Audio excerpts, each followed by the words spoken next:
여러분 안녕하십니까? 우크라이나에 대한 무기 지원 가능성을 언급한 윤석열 대통령의 인터뷰에 대해 러시아가 반발 수위를 높이고 있습니다.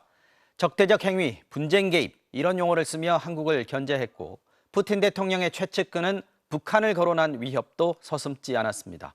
파리에서 조명아 특파원이 보도합니다. 러시아는 어제 하루 내내 관련 부처를 총동원해 한국 견제에 나섰습니다.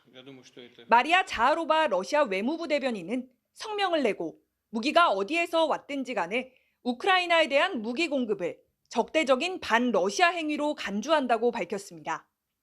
그러면서 이는 한반도 문제 해결에 대한 러시아의 입장에 부정적으로 반영될 것이라고 강조했습니다.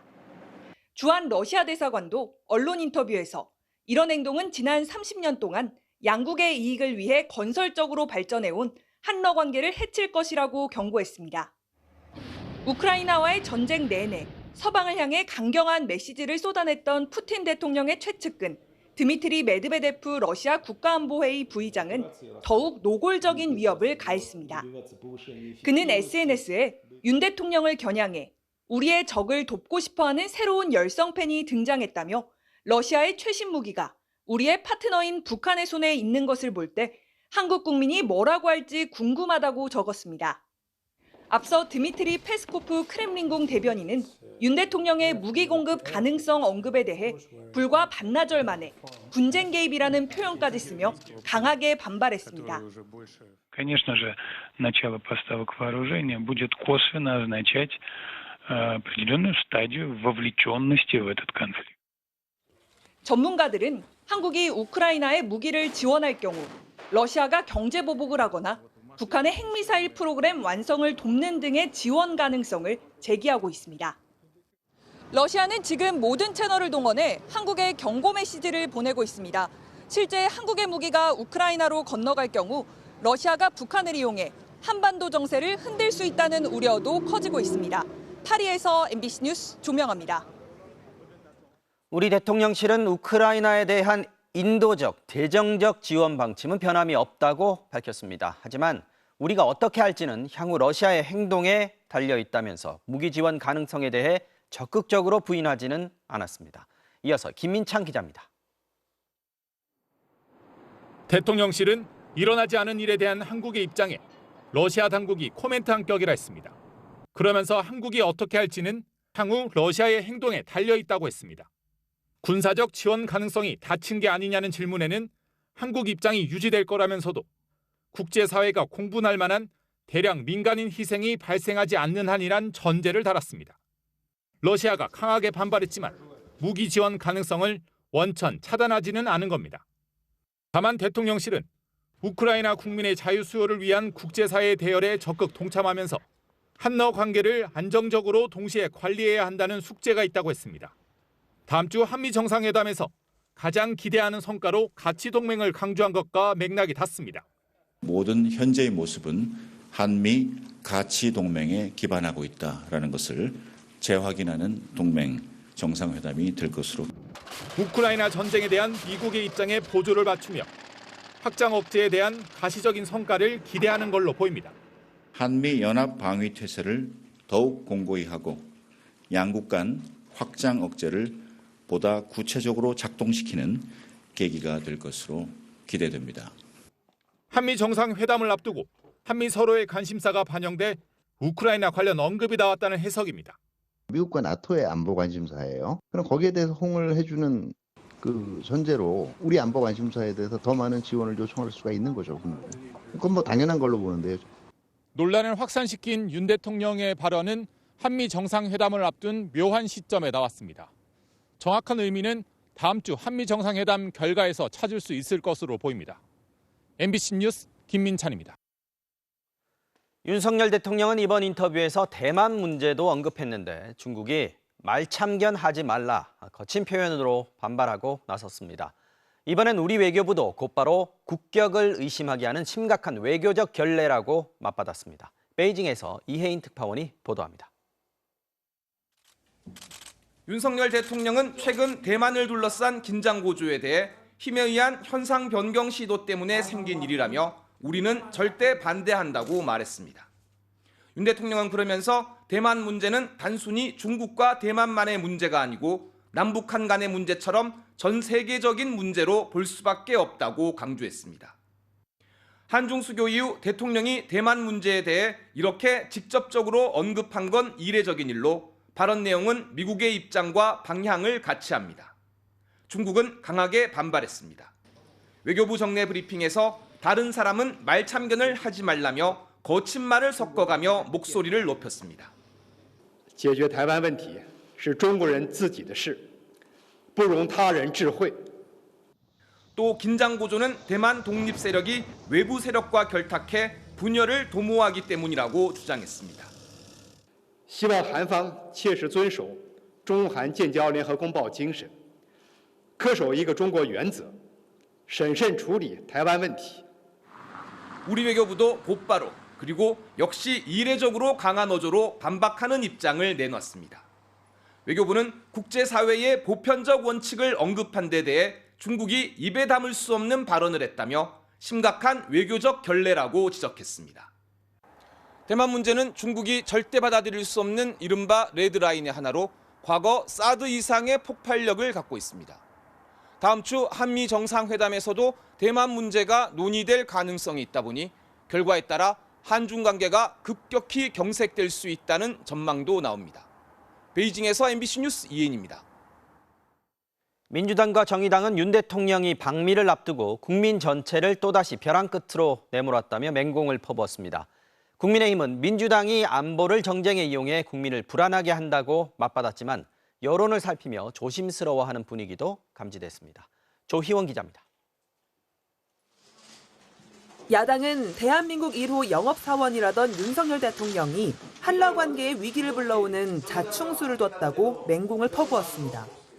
윤석열 대통령은 우크라이나 군사적 지원 가능성 발언을 당장 공식 철회하십시오. 민주당은 국익과 안보에 심각한 위협을 가져올 정부의 일방적 결정을 결코 동의할 수 없습니다. 아마추어 외교를 언제까지 반복할 것입니까? 대통령 말 한마디에 한반도 평화가 위협받는 일이 언제까지 반복되어야 합니까? 민주당은 우크라이나 포탄 지원에 대한 미국 정부의 도청 의혹이 사실로 확인되는데도 한미 정상회담 전부터 미국이 원하는 선물 보따리만 넘겼다고 비판했습니다. 민주당과 무소속 상임위 위원들이 나선 기자회견에선 러시아의 군사 도발과 테러 가능성까지 언급됐습니다. 대한민국에 대한 군사 도발과 테러 가능성이 있습니다. 당장 러시아에 체류하고 있는 16만 교민의 안전도 장담하지 못할 것입니다. 여당인 국민의힘은 윤석열 대통령의 말이 글로벌 중추국가로 책임 있는 역할을 다해야 한다는 의미였다며 방어에 나섰습니다. 인류의 보편적인 가치, 생명과 인권을 찬탈하는 행위에 대한 비판이 핵심적인 쟁점 아니겠습니까? 저는 이 외교 안보에 관한 사항에는 여야가 없어야 된다고 생각합니다. 또 민주당이 불안을 조장해 국민을 분열시키려고 한다며 대한민국의 국익을 우선하라고 맞받았습니다. 하지만 공식적인 입장과는 대조적으로 당 지도부는 아침 회의에서 아무런 언급도 하지 않는 등 러시아의 움직임과 여론을 신경 쓰는 눈치입니다. 러시아가 반발하고 있는데 당에서는 어떤 입장 갖고 계신지? 그 부분도 저희들 사전회의나 또 비공개에서 전혀 그 부분에 대해서도 말씀해 주셨습니다. 민주당은 오늘 정보위원회를 열어 국정원으로부터 미국 정보기관의 도청 의혹에 대한 현안 보고를 받으려고 했지만 국민의힘 반대로 성사되지 못했습니다. MBC 뉴스 조희원입니다.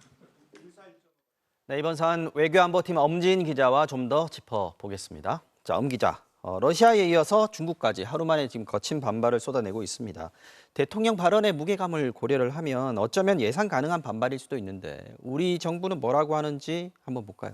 러시아와 중국에 대한 대응에는 제법 차이가 있습니다. 네. 러시아에 대해선 원론적인 입장일 뿐이다. 당장 바뀌는 건 없다. 이렇게 말을 아끼고 있는데 아무래도 전쟁과 직결될 수 있는 사안이기도 하고요. 다만 네. 중국에 대해서는 보다 강경한 입장입니다. 앞서 보셨지만 입에 담을 수 없는 발언이다. 국격을 의심케 하는 외교적 결례다. 이례적으로 거친 발언을 쏟아냈는데 이 상대국 정상에 대해서 말참견이라고 한 중국의 표현에 맞대응하는 차원이면서 네. 우리 정부가 이 대만 문제에 대해서 기존에 강조해온 보편적 원칙이다. 이 점을 부각시키려는 것으로 보입니다. 네. 윤석열 대통령의 인터뷰 발언이 사실 기본적으로 미국의 정책 방향과 맞닿아 있거든요. 그렇죠. 우크라이나와 전쟁 중인 러시아, 대만을 통일 대상으로 보는 중국, 이 하나하나가 민감한 문제라서 파장이 만만치 않을 것 같습니다. 그렇게 민감한 문제인데 윤 대통령이 왜 굳이 이 시점에 반발이 뻔히 예상되는 사안을 특히 러시아 입장에서는 뭐 전쟁 참전 이렇게 해석될 수도 있는 발언을 공개적으로 했을까? 앞서도 언급했지만 결국 곧 있을 한미 정상회담을 염두에 뒀다 이렇게 봐야죠. 그렇게 봐야 될 것 같습니다. 한미 정상회담이 다음 주죠. 12년 만에 국빈 방문인데 네. 그 전에 미국의 오랜 요구에 호응하고 성의를 최대한 보여주면서 미국으로부터 어떤 상응하는 대가를 기대하는 게 아니냐 이런 해석이 좀 나오고 있는데요. 지금보다 더 구체적이고 강화된 방식으로 미국과의 군사적인 협력을 이끌어낸다든지 아니면 네. 미국의 전략핵을 통해서 안전장치를 좀 더 확보하겠다 이런 구상이 아니냐 이런 분석이 나오고 있습니다. 그러니까 우리가 기대하는 그 미국의 그 대가, 상응하는 대가라는 게 결국은 북한 억제 아니겠습니까? 그런데 북핵 문제 해결에 또 필수적인 게 러시아와 중국이란 말이죠. 그런데 이들의 반발을 키우면서 미국 쪽에만 다가가는 거, 이게 현실적으로 더 득이 되는 선택일까 이런 생각도 좀 들거든요. 사실은 미국과의 동맹을 지키면서 중국과 러시아의 반발을 최대한 피하는 것. 이게 지금까지 우리 외교가 취해온 전략적 균형, 전략적 모호성이었습니다. 그렇죠. 지금 북한에 대해서 추가 제재가 잘 안 되고 있는 게 유엔 안보리 상임이사국인 중국과 러시아의 반발 때문이잖아요. 네. 이런 상황에서 지금 대놓고 공개적으로 미국의 손만 들겠다 이렇게 선언하는 것은 한미일 대 북중러로 표현되는 이 갈등, 대립을 고착화시킬 수 있다는 우려가 있습니다. 네. 이 미국이 지금 한일 관계에 밀착을 주문하는 것도 이것과 지금 맥이 닿아 있는 것이거든요. 이렇게 되면 북한을 압박하고 고립시키겠다고 하는 우리 정부의 계획에 차질이 불가피하고 나아가서 북한이 제어가 어려운 지금 상황을 악용해서 핵과 미사일을 고도화하고 위협을 더 고조시킬 수 있습니다.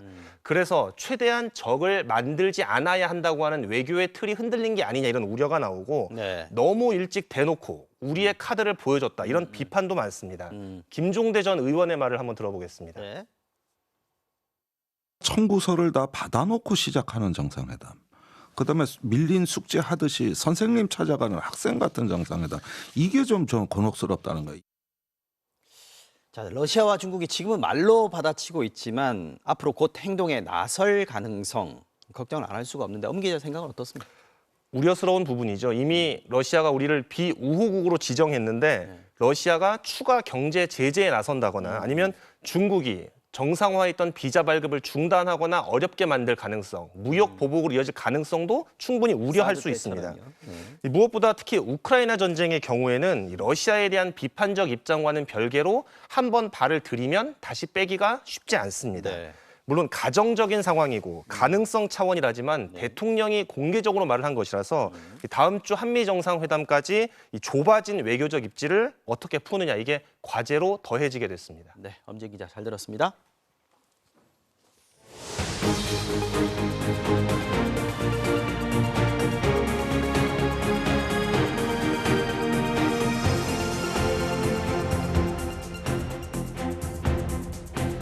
네, 전세 사기 피해 관련 소식 이어가겠습니다. 피해 주택에 대한 정부의 경매 유예 조치가 오늘부터 시작됐습니다. 당장 살 집에서 내몰려야 하는 처지의 피해자들로서는 시급하고도 절실한 대책이죠. 하지만 오늘도 경매가 전부 중지된 건 아니었습니다. 김현지 기자가 취재했습니다. 오늘 오전 인천지방법원 경매법정. 미추홀구의 전세 사기 피해 주택 32건에 대한 입찰이 예정됐습니다. 하지만 28건은 경매 기일이 연기됐고 4건만 입찰이 진행됐지만 낙찰은 되지 않았습니다. 대통령 지시에 따라 경매 중지가 시행된 첫날. 그러나 현장에선 혼선이 계속되고 있습니다. 금융당국이 채권자들에게 경매 유예를 요청할 수는 있어도 강제할 수는 없기 때문입니다. 채권자들의 자발적 판단과 선의에 기대야 하는 상황인 겁니다. 공기업이나 제도권 금융기관들은 경매 유예에 동참하는 편이지만 영세한 대부업체나 채권관리회사는 사정이 다릅니다. 경매요. 중지한다고 했더니 꼰들이 그 전에 받아가려고 계속 진행 중입니다. 그리고 기존 은행이 가지고 있던 채권들 NPL로 넘기려고 수작하고 있답니다. 어제 자신이 살던 집이 낙찰돼 조만간 비워줘야 하는 피해자 조연기 씨. 독립 공간이었고 그다음에 그냥 제가 일을 하고 가면 그냥 편하게 그냥 쉬는 그런 거였는데 지금은 지옥이 됐고 낙찰이 됐죠. 조 씨의 전셋집 역시 신용금고에서 채권을 사들인 대부업체가 경매에 내놓은 겁니다. 유예한다는 거는 뭐 캠코나 은행권은 뭐 어떻게 좀 도움이 될 수 있을지 모르지만 은행에서 부실채권으로 넘긴 사람들은 어쨌든 개인이 사가신 거잖아요. 그러니까 막을 길이 없겠죠. 이번 미추홀구 사건에서 지금까지 경매로 낙찰된 피해 주택은 80여 채로 파악됩니다. 지난 3일 한 주택을 낙찰받았던 경매 참가자는 해당 물건이 사기 피해 주택인 걸 뒤늦게 알고 최근 낙찰 철회 의사를 법원에 전한 걸로 확인됐습니다. 하지만 법원은 현 규정상 매각 취소 사유가 아니라며 불허하는 등 대책이 시급해 보입니다. MBC 뉴스 김윤주입니다. 경기도 화성 동탄 신도시의 대규모 전세 사기 피해가 커지고 있습니다. 각각 오피스텔 250여 채, 40여 채를 가진 것으로 파악된 임대인들이 문제를 일으킨 상황인데요. 서로 다른 사건으로 보였는데 저희가 취재를 해봤더니 이 임대인들의 전세 계약을 같은 공인중개사가 대리해줬던 것으로 확인됐습니다. 집주인과 이들이 조직적으로 공모를 했다면 사기죄 처벌이 가능할지 경찰이 수사력을 모으고 있습니다. 변윤재 기자가 취재했습니다. 지난 2020년부터 경기도 동탄 신도시 오피스텔에 전세로 살아온 이모 씨. 이 씨는 지난주 집주인인 지모 씨로부터 보증금을 못 주겠다는 전화를 받았습니다. 저희 파산을 해서 뭐 죄송하다 이런 식으로 얘기를 하고 경매에 넘어가거나 아니면 법원을 통해서 뭐 소유권 이전을 해야 될 수도 있다 이런 식으로 얘기를 했습니다. 임대인 지 씨가 소유한 오피스텔은 확인된 것만 40여 채. 앞서 250여 채를 보유한 박모 씨 부부의 전세 사기 의혹까지 불거지면서 한 달이 건너면 피해자가 나올 정도로 동탄 일대는 쑥대밭이 되고 있습니다. 네, 있습니다. 회사 동료가 같이 고초를 겪고 있는 걸로 알고 있습니다. 그런데 MBC가 피해자들을 만나본 결과 이상한 점이 발견됐습니다. 40채, 250채 임대인들은 각각 다른 사람들인데 전세 계약을 대행한 공인중개사가 같은 인물인 것으로 나타났기 때문입니다. 실제 한 세입자가 박 씨 부부와 2021년 6월에 맺은 계약서와 다른 세입자가 지난해 말 지 씨와 체결한 계약서를 보면 중개대리인은 이모 씨로 동일 인물입니다. 경찰은 중개대리인인 이모 씨와 아내가 지 씨와 박 씨 부부 거래에 모두 개입했다고 확인했습니다. 해당 중개사가 업무만 대리한 게 아니라 공범 내지는 거래를 주도했을 수도 있다는 의심도 가능합니다. 언뜻 실패한 갭 투자로 보이더라도 공모와 의도가 있었다면 사기죄 처벌 가능성도 있습니다. 전세 만료 뒤에도 돌려줄 생각이 없는데 임대를 한 거라면은 기망행위가 되기 때문에 사기죄가 성립이 될 가능성이 대단히 높습니다. 경찰은 박 씨 부부뿐만 아니라 공인중개사인 이 씨 부부도 출국 금지했습니다. 비슷한 사건은 전국으로 확산되고 있습니다. 서울경찰청은 수도권 일대에서 67명으로부터 140억 원대 상당의 임대보증금을 가로챈 혐의로 임대업자를 구속 송치했고 부산에서는 빌라와 오피스텔 등 매물 90개의 전세를 내준 부부가 잠적한 사실이 확인돼 경찰이 수사에 나섰습니다. 경찰은 단순 가담자도 엄벌하도록 조직적 전세 사기에 범죄단체 조직죄를 적용하겠다고 밝혔습니다. MBC 뉴스 변윤재입니다. MBC가 전세 사기 문제에 대해서 집중 보도를 시작한 건 지난해 7월부터였습니다. 피해자들은 그때부터 당장 갈 곳이 없다, 살 방법을 만들어 달라고 호소해 왔는데요. 정부도 이것저것 대책을 내놨지만 실질적인 도움은 되지 못했고 피해자들은 오늘 대통령에게 면담을 요구했습니다. 박진준 기자가 전해드리겠습니다.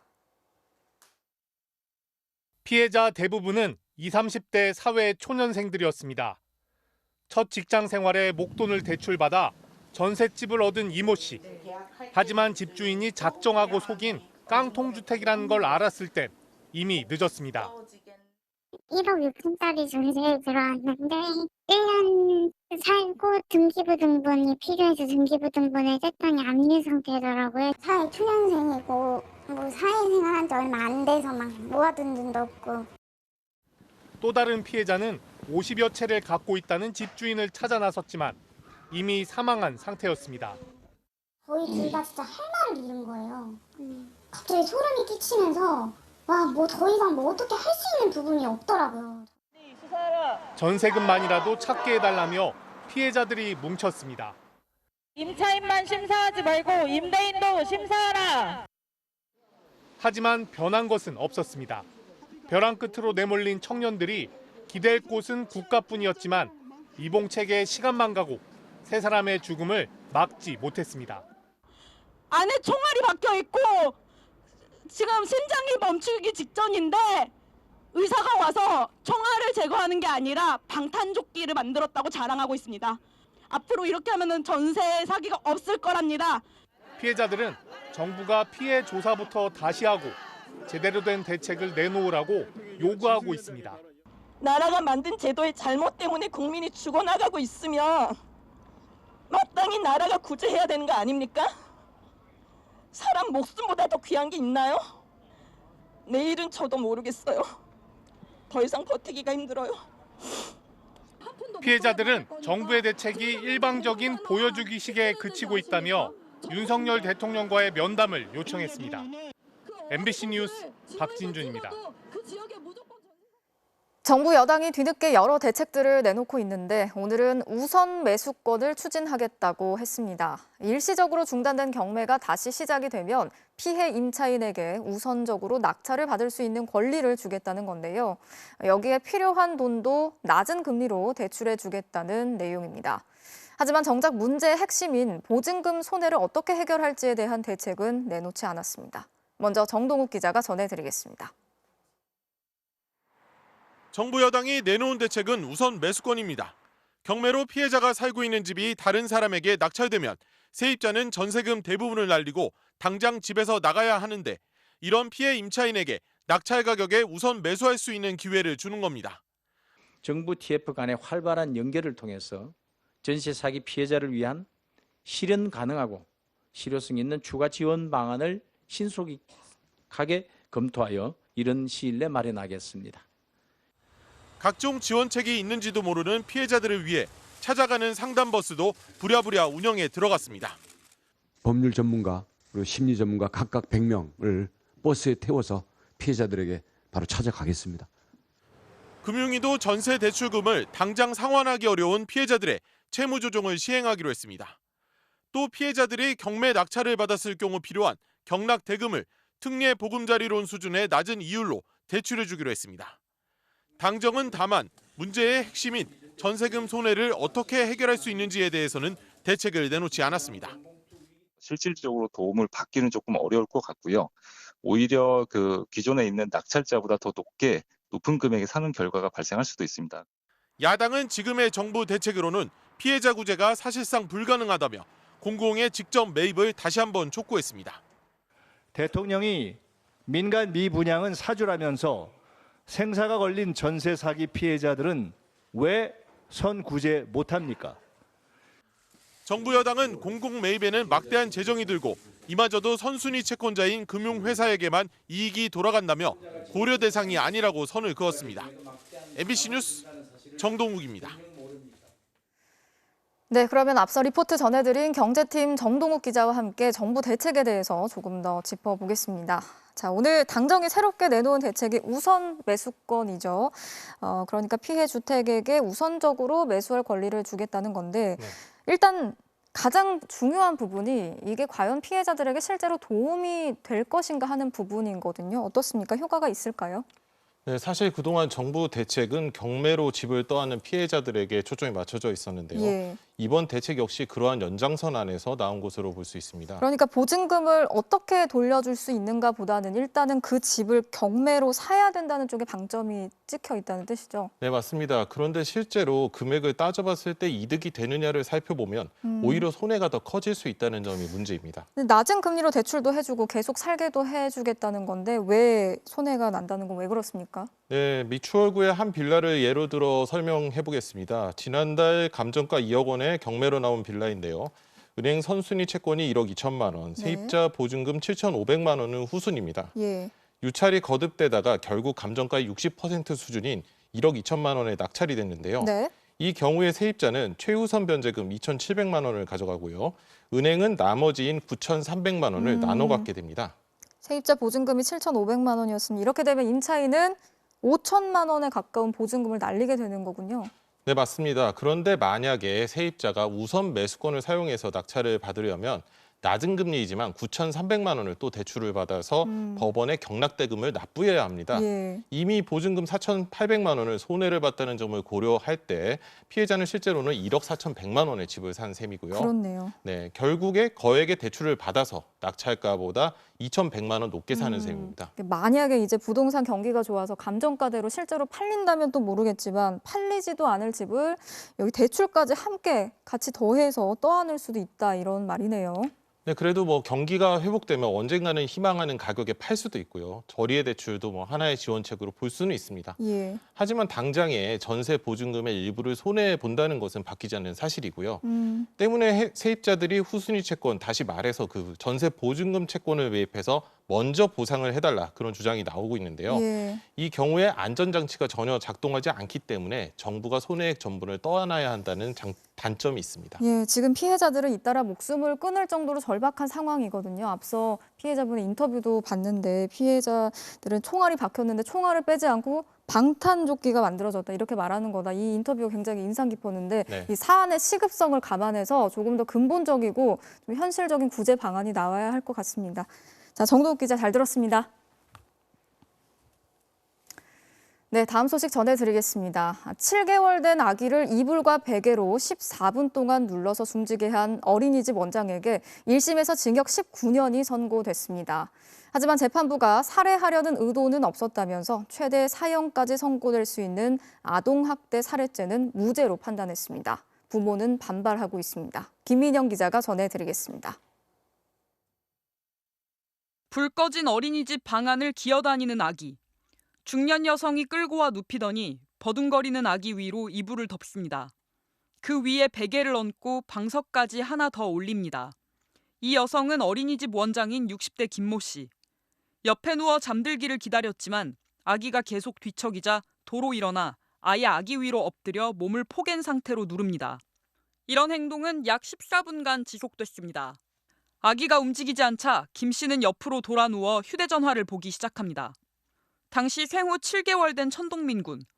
이불에 덮여 3시간이나 방치돼 숨졌습니다. 지난해 11월 경기도 화성의 한 어린이집 CCTV에 고스란히 담긴 장면입니다. 원장 김 씨는 아동학대 살해 혐의 등으로 구속돼 재판에 넘겨졌지만 아기가 낮잠을 자지 않아 재우려 했다며 살해할 의도는 없었다며 혐의를 부인했습니다. 이른바 정인이법에 따라 아동학대 살해죄는 7년 이상에서 최대 무기징역 또는 사형까지 선고될 수 있습니다. 아동학대 치사죄보다 처벌이 무겁습니다. 하지만 1심 법원은 오늘 김 씨의 아동학대 살해 혐의에 무죄를 선고했습니다. 재판부는 살인의 고의가 있다고 단정하기는 무리라며 곧바로 보육교사를 통해 119 신고를 하며 심폐소생술을 멈추지 않았다고 설명했습니다. 다만 아동학대 치사 혐의는 유죄로 판단해 김 씨에게 징역 19년을 선고했습니다. 베트남인 어머니는 아기 영정사진을 끌어안고 울먹이며 법정을 나섰습니다. 공장에서 일하다 허리를 다쳐 아기를 어린이집에 맡겼던 아버지는 원장이 한 번도 사과하지 않았다며 울분을 토했습니다. 14분 동안 올라가서 눌렀잖아요. 근데 살인이 아니라고 그래서요. 처음부터 그쪽에 우리한테 연락도 안 하고 사과는 안 했기 때문에. 검찰은 유족 측의 의사에 따라 항소를 검토하고 있습니다. MBC 뉴스 김민영입니다.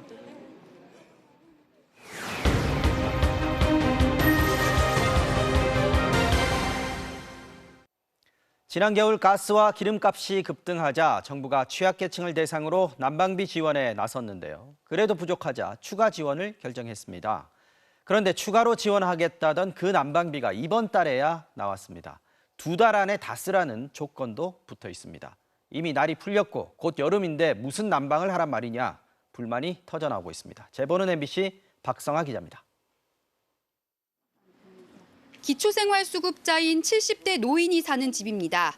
평소 16만 원 정도의 에너지 바우처를 받아 겨울을 지내왔는데 지난 겨울 등유 가격이 2배나 뛰면서 냉고를 견딜 수밖에 없었습니다. 작년에부터 갑자기 올라가지고서 엄청 힘들죠. 34만 원까지 냈어요, 우리. 정부도 지난 2월 추가 지원을 결정했습니다. 등유와 LP가스를 이용하는 취약계층에게 한 세대당 최대 59만 2천 원을 지원하겠다는 겁니다. 전국 20만 가구에 지원할 예산 800억 원도 책정됐습니다. 하지만 준다던 지원금은 겨울이 다 지나간 이달 초에 나왔습니다. 이제 날 풀리고 나니까 그때 주면은 혜택이라고 봐야 되나 아니라고 봐야 되나 참 이해하기가 힘들어요. 그런데 이 지원금을 6월까지 모두 쓰지 않으면 반납해야 한다는 조건까지 붙었습니다. 지난 겨울에 쓴 난방비 영수증을 가져오면 지원비로 지급해주겠다고 했지만 이미 4개월이나 지났고 영수증 없이 연료를 공급받는 경우가 많아 이마저도 힘듭니다. 영수증이 나올 수가 없지요. 보통 기름 넣으면 그냥 기름 넣고 병금 주고 그걸로 끝나는 거지. 결국 지원금을 받으려면 여름을 앞두고 다시 난방을 해야 할 상황인 겁니다. 지원 방식도 문제입니다. 특정 은행 한 곳에서 지원비 카드를 만들어야 하는데 해당 은행이 없는 농어촌 어르신들은 지원금 수령을 포기할 수밖에 없습니다. 저희 앞집에 사시는 할머니가 거동이 불편하시거든요. 이분은 못 가시니까 신청을 못 하는 거예요. 은행까지 가야 되니까. 남이 해주지 않은 이상은 힘들죠. 탁상행정이 아니냐는 비판이 커지자 산업통상자원부는 사용기간을 올 겨울까지 연장하는 방안을 검토하겠다고 밝혔습니다. MBC 뉴스 박성아입니다. 민주당 전당대회 불법 자금 수수 의혹과 관련해 검찰이 자금 조달자로 지목된 강래구 한국수자원공사 감사에 대해 구속영장을 청구했습니다. 전격적인 압수수색 8일 만에 이번 수사 처음으로 핵심 인물에 대한 신병 확보에 나선 건데요. 강 감사 구속 여부가 이번 사건 수사의 첫 번째 분수령이 될 것으로 보입니다. 송구민 기자입니다. 전격 압수수색 나흘 만에 조사를 받고 3일 뒤 다시 불려나왔던 강래구 한국수자원공사 상임감사. 검찰이 구속영장을 청구했습니다. 지난 2021년 더불어민주당 전당대회 무렵 불법 자금 8천만 원을 조성하고 일부를 전달한 혐의를 받고 있습니다. 지난 2020년 이정근 씨가 소개한 사업가로부터 수자원공사의 태양광 사업 청탁과 함께 300만 원을 받은 혐의도 적용됐습니다. 검찰 관계자는 당시 자금 살포 과정을 주도한 인물로 사안의 중대성과 함께 증거인멸과 도주 우려도 고려했다고 밝혔습니다. 압수수색 당시 강 감사는 연락이 끊겼는데 검찰은 이후 체포영장까지 발부받았습니다. 검찰은 이정근 씨 휴대전화의 녹음 파일이 중요한 증거가 됐다고도 설명했습니다. 윤관석 의원이 의원들에게 돈을 좀 줘야 되는 거 아닌지 고민하더라. 돈을 더 할지 송영길 의원에게 물어보자. 영길이 형이 많이 처리를 했더라.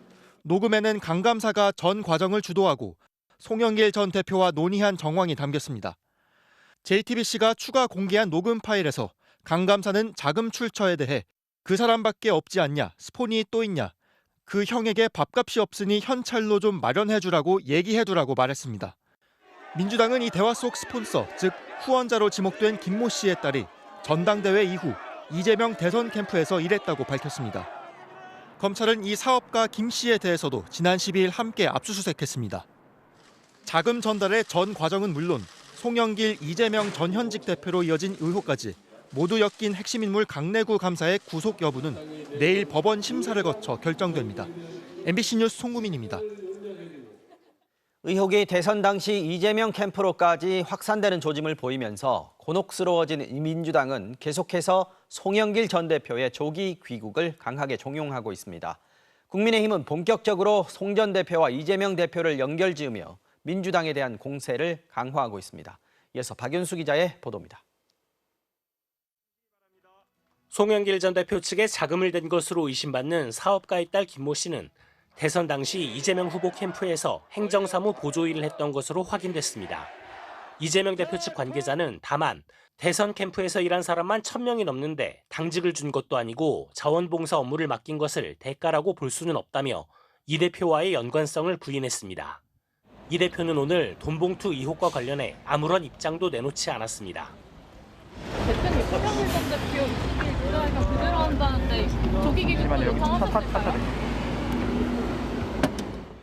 민주당은 연일 공개되는 녹음 파일에 마땅한 대응책을 내놓지 못하고 있습니다. 파리로 직접 가서 송 전 대표를 데리고 오자는 주장도 나왔습니다. 즉각 귀국해서 의혹을 낱낱이 분명히 실체를 밝혀야 한다는 데 의견을 모았습니다. 국민과 당에 대한 기본적인 도리일 것이라는 데 뜻을 모은 것입니다. 국민의힘은 송 전 대표와 이 대표를 직접 엮어서 공세를 강화하고 있습니다. 이 대표가 송 전 대표 지역구를 이어받는 과정에 거래나 흥정이 있었는지 밝혀야 한다는 겁니다. 30분간 전화 통화를 했다고 하는데 도대체 무슨 대화를 나눈 겁니까? 서로 말을 맞추어서 진실 은폐하기로 뭐이라도 한 겁니까? 당대표는 물론 대선 후보 캠프까지 내관 매직이 일상화됐다는 비아냥부터 돈 봉투나 돌리는 민주당의 86운동권은 그만 정치에서 퇴장하라는 비난도 쏟아졌습니다. 저는 새로운 시대를 여는 청년들을 대표해 이 돈 봉투를 찢어버리겠습니다.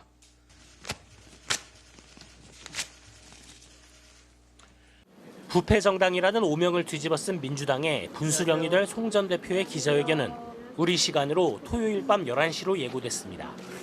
회견을 마친 송 전 대표가 빠른 시일 내에 귀국할 것이란 관측도 나오고 있습니다. MBC 뉴스 박윤수입니다.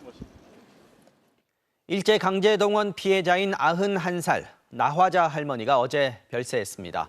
국민학교 6학년 때인 1945년 일본 군수기업인 후지코시 도야마 공장에 강제 동원됐던 고인은 2019년 한국법원에서 손해배상 소송에 이겼지만 배상을 받지 못한 채 눈을 감았습니다. 나화자 할머니의 별세로 후지코시를 상대로 한 손해배상 소송 원고 23명 가운데 생존자는 9명으로 줄었습니다. 오늘은 43번째 장애인의 날입니다. 요즘은 유튜버로 또 모델로 자신의 장애를 당당히 드러내며 활기차게 생활하는 장애인들이 많이 늘어나고 있죠. 하지만 고물가와 취업난 등 혹독한 현실이 이들에겐 좀 더 무겁게 다가오기도 하는데요. 이지은 기자가 이들을 만나고 왔습니다. 안녕하세요, 혜인이에요. 학교 수업을 듣고 친구들과 맛집을 찾아다니고 여행을 다니는 3년차 유튜버 정혜인 씨. 대학교 졸업반이기도 한 그는 여느 20대의 모습과 다를 게 없습니다. 유일한 차이는 바로 혜인 씨가 척수성 근위축증을 앓고 있다는 겁니다. 근육이 점차 소실돼가는 희귀 난치성 질환. 바로 앉아있기도 힘들고 휠체어 없이 이동할 수도 없지만 오히려 이런 일상의 모습으로 팬들에게 더 가깝게 다가갑니다. 아무래도 자연스럽게 일상생활을 찍고 담아보고 하다 보니까 그런 모습을 오히려 좋아해 주시고 또 응원해 주시는 분들이 많아서 괜찮구나, 나의 이런 모습도 받아주시는구나 하면서 많은 용기를 얻고 있는 것 같아요. 안녕하세요. 저는 휠체어를 타는 모델 김종욱이라고 합니다. 뇌병변 장애인 종욱 씨는 5년차 프리랜서 모델입니다. 주변에선 잠깐 하다 말겠지라며 말리기도 했지만 종욱 씨는 휠체어 탄 모습이 오히려 자신의 무기라고 말합니다. 휠체어를 액세서리로 생각을 하고 활동을 할 수 있다? 그런 점, 그리고 한국에서는 제가 처음이었기 때문에 그런 희소성이 가장 큰 무기라고 생각합니다. 유튜버와 모델, 비장애인들도 도전하고 꿈꾸는 선망의 직업이지만 이 일을 이어가기는 녹록지 않습니다. 안정적인 수입이 없기 때문입니다.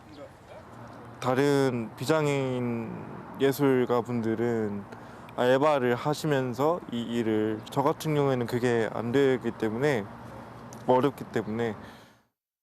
원래 생명공학 연구원을 꿈꿔온 혜인 씨에게도 현실의 벽은 높습니다. 수업을 참여를 해보니까 비장애인 위주의 그런 실험실에서는 아직도 장애인의 접근이 어렵구나라는 것을 깨달았던 것 같아요. 연구원, 컨설팅, 예술인 등 다양한 직종으로 장애인 고용 지원을 확대해야 한다는 목소리가 높지만 장애인 의무고용 사업장의 재작년 장애인 고용률은 겨우 3.1%, 민간기업 고용률은 2.89%로 의무 고용 기준에도 미치지 못했습니다. MBC 뉴스 이지은입니다. 지난해 부산에서 귀가하던 여성이 아무 이유 없이 무차별 폭행을 당해서 사회적 공분이 일었는데 또다시 부산에서 비슷한 일이 벌어졌습니다. 노래 주점의 여성 주인이 묻지마 폭행을 당했는데 코뼈가 부러지고 얼굴 전체가 멍이 드는 전치 4주의 중상을 입었습니다. 김윤아 기자가 취재했습니다. 새벽 시간 부산의 한 골목. 경광등을 켠 순찰차 세대가 한 건물 앞에 도착합니다. 그리고 지하 1층 노래주점으로 내려가 한 남성을 체포해 순찰차에 태웁니다. 그제 새벽 2시쯤 노래주점에서 폭행 신고가 들어왔습니다. 60대 여성 주인은 손님으로 찾아온 남성에게 폭행을 당했다고 신고했습니다.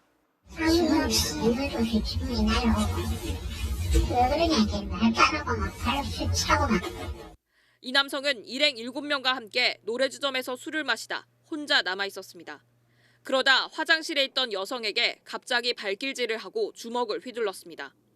폭행은 정신을 잃을 때까지 이어졌고 간신히 정신을 차린 여성은 전화로 경찰에 신고했습니다. 피해 여성은 코뼈와 갈비뼈가 부러지는 전치 4주의 중상을 입었습니다. 상당하죠. 혼자서 얼마나 무섭겠어요, 솔직히 좀. 죽을지는 모른다는 생각도 가지고 있을 거고. 경찰에 잡힌 50대 남성은 범행 동기에 대해 입을 열지 않고 있습니다. 한 4병 정도 먹었다 하더라고요. 그 당시 술에 너무 많이 취해서 그 폭행 사건 자체를 기억이 안 난다고 하더라고요. 경찰은 이 남성을 상해 혐의로 구속했습니다. 지난해 5월 부산 서면에서 발생한 이른바 돌려차기 사건. 가해자인 30대 남성이 묻지마 폭행을 가한 뒤 성범죄를 저질렀다는 의혹이 제기됐습니다. 1심에서의 개인의 감정 기록이 미진했다고 판단을 하는 것과 준한다고 생각이 되고요. 단추 부분, 바지의 버클 부분, 누군가의 손에 의해서 이제 벗겨져야만 하는. 항소심 재판부는 이미 징역 12년을 선고받은 가해자의 범행 동기를 밝힐 필요가 있다면서 유전자 재감정을 실시해 성범죄 여부를 가리기로 했습니다. MBC 뉴스 김민아입니다. 귀금속 절도 행각을 벌인 10대들이 무더기로 붙잡혔습니다. 금은방에서 착용해보던 귀금속을 그대로 들고 달아나거나 직거래를 하자면서 만난 사람에게 금을 빼앗기도 했습니다. 송재원 기자가 취재했습니다. 경기도 용인의 한 금은방. 매대 앞에서 검은 모자를 쓴 남성이 목걸이를 걸어봅니다. 주인이 목걸이를 풀어 가져가자 이번에는 다른 귀금속을 만지작거립니다. 주인이 계산기를 두드리고 보증서를 쓰는 사이 남성은 귀금속을 주머니 속에 집어넣습니다. 눈치를 살피다가 갑자기 가게 밖으로 달아납니다. 아버지 선물로 해주려고 사러 왔다고.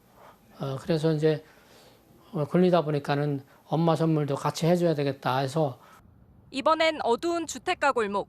한 남성이 다른 남성을 골목 끝으로 밀어내더니 조금 뒤 골목을 가로질러 달아납니다.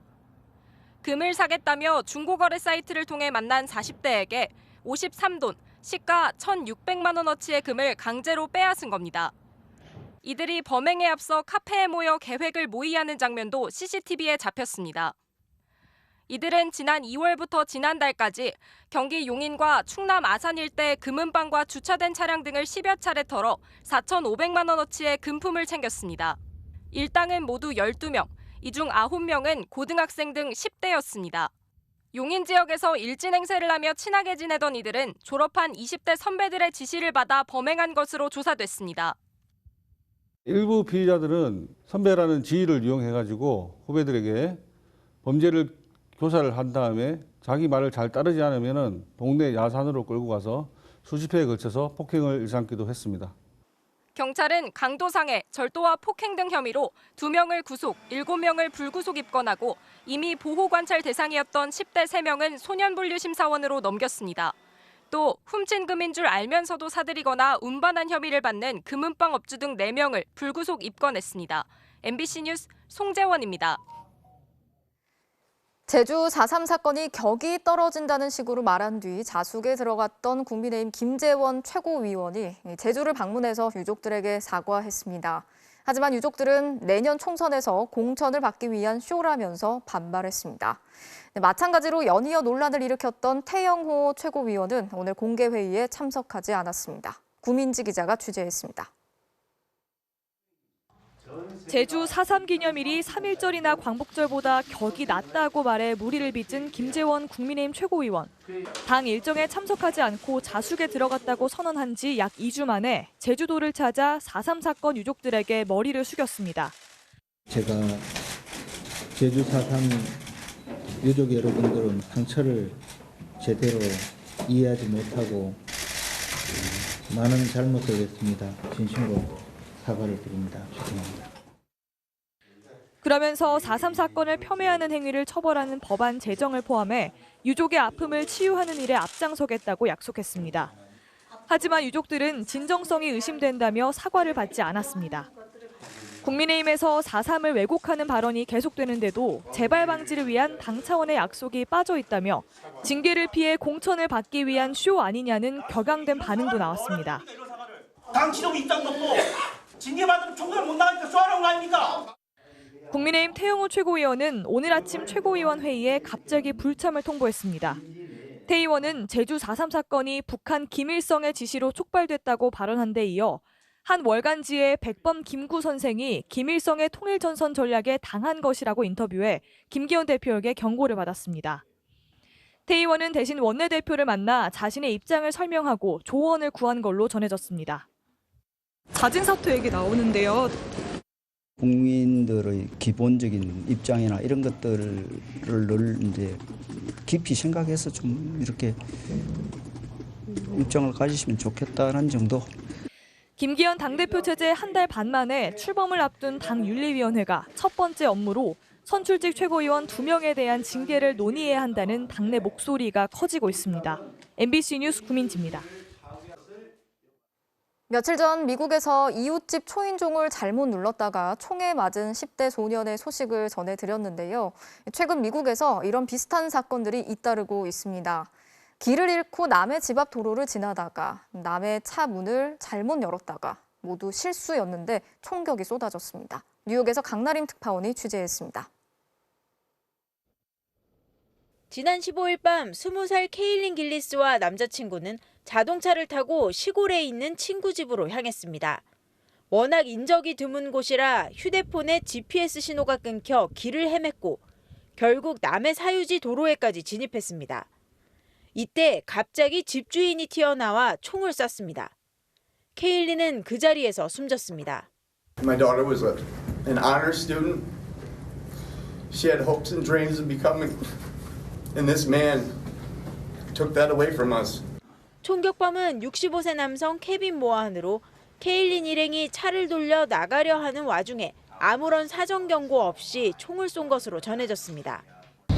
They drove up this driveway for a very short time, realized their mistake, and were leaving when Mr. Monahan came out and fired 2 shots. 사흘 뒤 텍사스주의 한 슈퍼마켓 주차장에선 10대 여고생들이 총격을 당했습니다.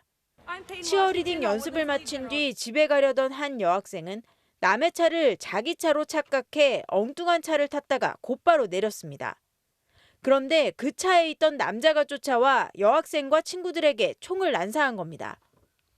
2명이 다쳤는데 1명은 다리와 등에 총상을 입고 수술을 받고 있습니다. Was trying to apologize to him, and then I just halfway my window was down. He just threw his hands up, and then he pulled out a gun, and then he just started shooting at all of us. 실수 한 번 했다가 총격을 당하는 사고는 지난 일주일 사이에만 3건이 발생했습니다. 앞서 지난 13일에는 캔자스시티에서 16살 소년이 이웃집 초인종을 잘못 눌렀다가 집주인이 쏜 총에 맞아 다쳐 치료를 받고 있습니다. 조 바이든 대통령이 총기 규제의 필요성을 거듭 강조하고 있는 와중에도 총기 사고는 끊이지 않고 있습니다. 실수 한 번에 엉뚱한 상대에게 총격을 퍼붓는 사건까지 잇따르면서 미국 사회에서 총기에 대한 공포와 논란은 더욱 커지고 있습니다. 뉴욕에서 MBC 뉴스 강나림입니다. 중동의 최빈국이자 내전으로 고통받고 있는 예멘에서 압사 사고가 벌어지면서 수백 명이 숨지고 다쳤습니다. $9, 우리 돈으로 $10,000 정도 되는 구호금을 받으려고 인파가 몰리면서 참사가 빚어진 건데요. 사고의 책임을 두고 예멘을 장악한 반군 측과 목격자들의 증언이 엇갈리고 있습니다. 이 소식은 윤성철 기자가 전해드리겠습니다. 구호금을 나눠준다는 소식을 듣고 몰려온 수천 명의 인파입니다. 좁은 장소로 그야말로 빈틈없이 밀려든 사람들로 현장은 순식간에 아수라장이 됩니다. 현지 시간 19일 오후 예멘 수도 사나의 한 학교에서 압사 창극이 빚어졌습니다. 지금까지 최소 85명이 숨지고 330여 명이 다친 것으로 집계됐습니다. 부상자 가운데는 중상자가 많아 사망자 수는 계속 늘고 있습니다. 라마단 금식 종료를 기념하는 이슬람 최대 명절을 앞두고 상인들이 1인당 9달러 상당의 구호금을 나눠주는 자선 행사를 벌인 곳에서 일어난 참사였습니다. 예멘을 장악한 후티 반군은 상인들이 지방정부와 조율 없이 자선 행사를 개최해 사고가 났다며 책임을 돌렸습니다.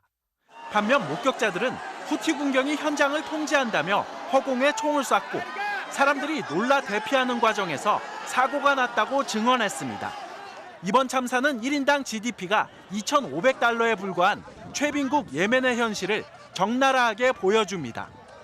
이란을 등에 업은 후티 반군이 예멘 정부를 몰아내고 실권을 장악하자 이란의 항숙 사우디아라비아가 정부 후원에 나서면서 내전이 9년째 이어지고 있습니다. 이슬람권의 두 맹주국이 후원하는 대리전이 계속되는 데다 굶주림과 전염병, 극단주의 세력의 횡포까지 더해져 살아있는 지옥으로 불릴 정도입니다. 유엔은 예멘 내전으로 인한 사망자가 지난해 말 기준으로 37만 명을 넘는 것으로 추산했습니다. MBC 뉴스 윤성철입니다. 개그맨 출신 사업가인 서세원 씨가 캄보디아에서 향년 68세로 숨졌습니다. 서 씨는 오늘 오전 캄보디아 푸놈펜에 있는 한인병원에서 링거 주사를 맞던 중에 심정지가 와서 응급처치를 받았지만 끝내 숨을 거뒀습니다. 서 씨는 지난 2015년 전 부인인 서정희 씨를 폭행한 혐의로 징역 6개월에 집행유예 2년을 선고받았는데요. 2019년부터는 캄보디아로 이주해서 지내왔습니다.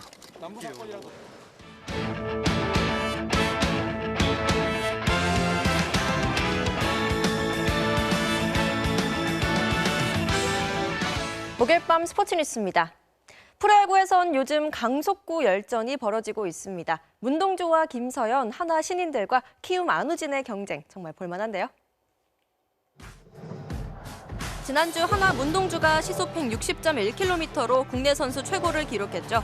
어제 1군에 올라온 또 다른 특급 신인 김서현도 바로 데뷔전을 치렀는데 초구부터 150km 후반대 공을 내리꽂더니 전광판에 찍힌 구속이 갈수록 올라가요. 그리고 158km의 강속구까지 두산 타자들이 꼼짝 못하고 당하는데요. KBO 투구 추적 시스템으로는 157.9로 국내 선수 4위지만 압도적인 9위에 한화 팬들 난리가 났고 수베로 감독도 만족감을 드러냅니다. 강속구 하면 빼놓을 수 없는 선수 키움 안우진이죠. 어제는 포수 이지영의 미트끈이 풀어지는 해프닝도 있었어요. 우연한 일이겠지만 주위의 농담에 안우진도 웃고만 해요. 안우진은 한화의 두 신인을 칭찬하면서도 승부욕을 드러내기도 했습니다. 한국 야구에 좋은 좀 효과인 것 같고 좀 이슈가 되기도 좋고 저도 한 170km 던지고 싶은데 뭐 그거는 제가 할 수 있다고 하는 게 아니라 세 선수 모두 구속보다는 제구가 더 중요하다고 밝혔는데요. 팬들 입장에서는 보는 재미가 확실히 있는 것 같죠?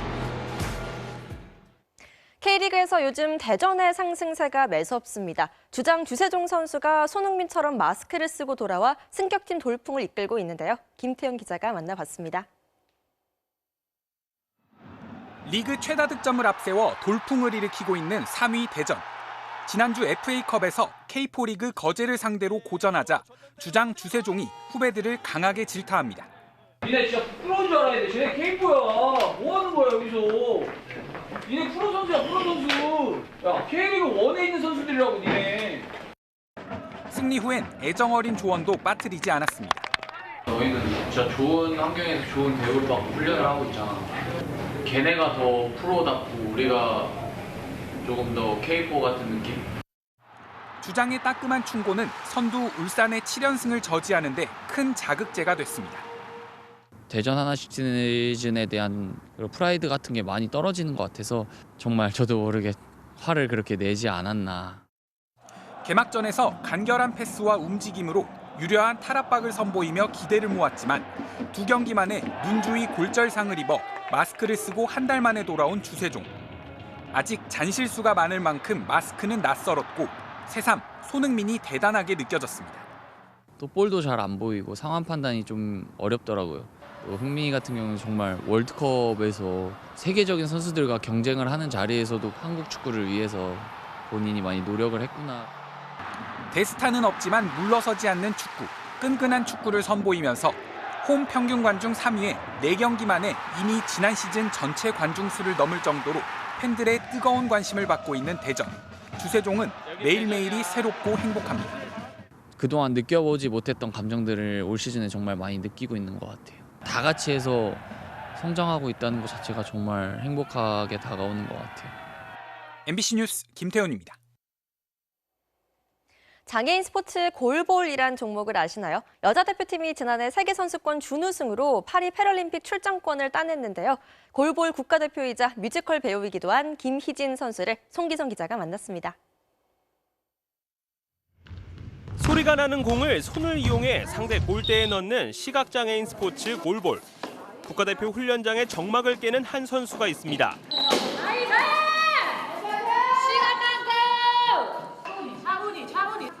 지난해 세계선수권 준우승을 이끌며 28년 만에 패럴림픽 출전권을 따낸 골볼 대표팀의 주장 김희진 선수입니다. 16년 만에 갑자기 나타난 대한민국 때문에 많이들 놀란 것 같더라고요. 제가 또 외국 음식을 잘 못 먹어가지고 신라면 작은 컵라면 하나 먹고 뛰었거든요. 중학교 2학년 때까지 비장애인과 함께 육상을 한 김희진의 장점은 스피드. 센터로서 공격과 수비에서 체력 소모가 크지만 언니 동생들을 위해 언제나 한 발 더 뜁니다. 6살의 농내장으로 시력을 잃은 김희진의 또 다른 직업은 뮤지컬 배우. 진심이 담긴 노래로 동료들에게 힘을 보태기도 합니다. 이제 짐을 벗고 행복해지길 나는 간절하게 소원해본다. 무대 위에서 느끼는 그 긴장감과 코트 안에서 느끼는 긴장감은 좀 많이 다르거든요. 그래서 저는 사실 그 두 가지 떨림과 긴장감을 다 좋아하는 것 같아요. 온몸을 이용해 던지고 막는 종목 특성상 부상이 잦다 보니 올해엔 대학에 입학해 스포츠 재활도 공부하고 있는 김희진. 아시안게임과 패럴림픽 메달을 간절히 꿈꾸고 있습니다. 아시안게임에서도 그래서 미리 해보는 패럴림픽이다라는 생각으로 조금 더 철저히 준비를 해서 잘 해보도록 하겠습니다. MBC 뉴스 송기성입니다.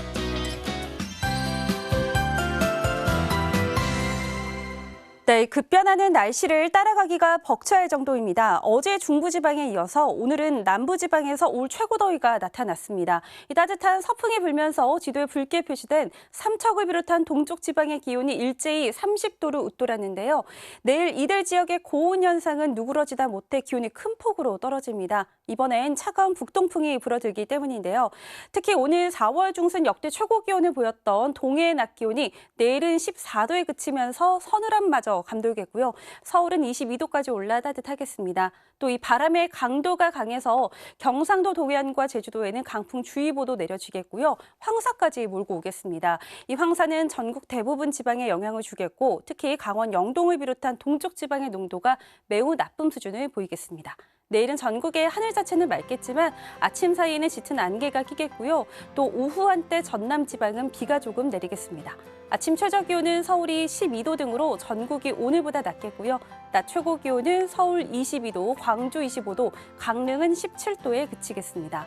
주말에는 구름만 지나겠고 다음 주 화요일에는 전국적으로 적지 않은 양의 비가 내릴 것으로 보입니다.